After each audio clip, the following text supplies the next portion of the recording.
Saludos cordiales a todos, yo soy Xiomara Mera y el día de hoy vamos a estar tratando un tema muy interesante y muy importante dentro de la educación inicial de los niños y niñas con discapacidad. Vamos a estar hablando acerca de la educación sexual y afectiva y algunas actitudes de interrelación que se deben de dar con los niños y niñas con discapacidad, asociadas o no a la discapacidad. Bueno, recordemos que la educación sexual es un derecho inalienable que no debe de ser negado a ningún individuo. Por lo tanto, educar en el área sexual requiere de predisposición de todos los agentes educativos y socializadores.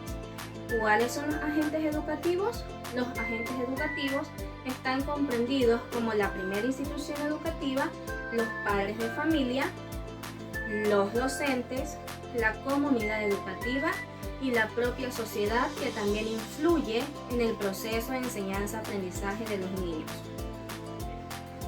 Para educar en el área afectiva y sexual, tanto padres de familia como docentes deben de trabajar de forma conjunta para que este aprendizaje se dé de manera óptima y oportuna.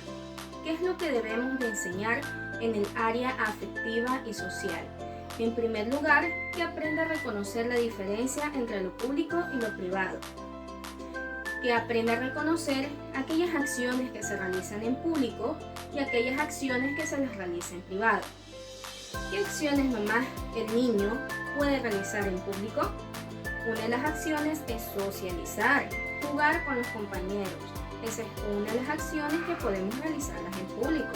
Pero debemos de enseñarle que de la misma manera existen acciones que deben de ser realizadas en lo privado, como ir al baño, haciendo nuestras necesidades fisiológicas, porque no podemos hacer estas necesidades al aire libre o a vista de los demás, sino que necesitan de intimidad propia. También bañarse, vestirse, cambiarse, requiere de es una actividad que se la debe realizar en privado. Entonces, padres como docentes, debemos de enseñarle al niño a que aprenda a diferenciar lo público, aquellas acciones que se realizan en público y aquellas acciones que se realizan en privado.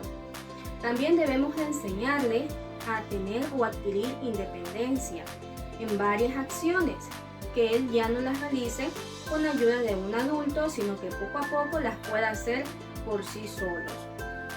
Y de la misma manera, debemos de enseñarle a socializar entre pares. ¿Cuáles son los pares? Los pares son los compañeros de la misma edad del niño, ¿verdad? Ahí la docente debe de hacerse cargo en integrar e incluir al niño a que pueda jugar y socializar, más aún en actividades escolares, para que así vaya perdiendo inhibiciones y miedos para expresarse con total libertad. Además, se le debe de enseñar al niño a discriminar aquellas actitudes que pueden ser riesgosas para su intimidad, porque por lo general los niños con discapacidad tienden a no poder discriminar de forma correcta aquellas actitudes que vulneran su educación sexual o su sexualidad. Por ejemplo, acoso, abuso sexual o la discriminación que recibe de los de su alrededor.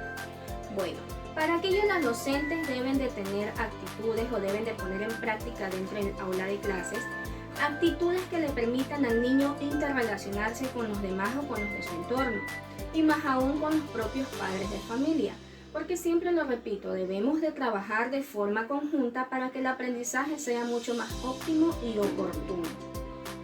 Bien, ¿cuáles son las actitudes que debe de tener la docente o el padre de familia?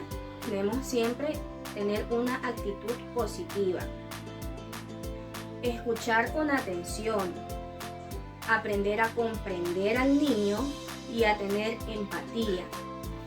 De la misma manera debemos de actuar y hablar con naturalidad, usando un lenguaje sencillo y comprendible para el niño. Interacción, ¿verdad? Aquí la docente puede utilizar dinámicas o juegos que les permitan al niño expresarse con naturalidad, ya que el juego es una actividad espontánea, en donde el niño puede participar, interactuar con sus pares, con su docente, haciéndolo sentir seguro y aceptado dentro del entorno donde se desenvuelve. De la misma manera debemos aprender a respetar sus decisiones, respetar sus derechos, hacer valer cada uno de sus derechos, tanto sexuales como los derechos normales que tienen cada uno de los niños y de las niñas. Espero que les haya servido de mucho esta información y que la pongan en práctica tanto los docentes como los padres de familia. Recuerde que el trabajo es de forma conjunta. Tanto los padres de familia, docentes y comunidad educativa debemos de trabajar de forma conjunta para que los niños puedan obtener un óptimo aprendizaje y un adecuado desarrollo integral y sexual. Pero sobre todo le estaremos también brindando lazos afectivos de seguridad y confianza que les ayudarán para su posterior desarrollo. Muchas gracias y que pasen lindo día.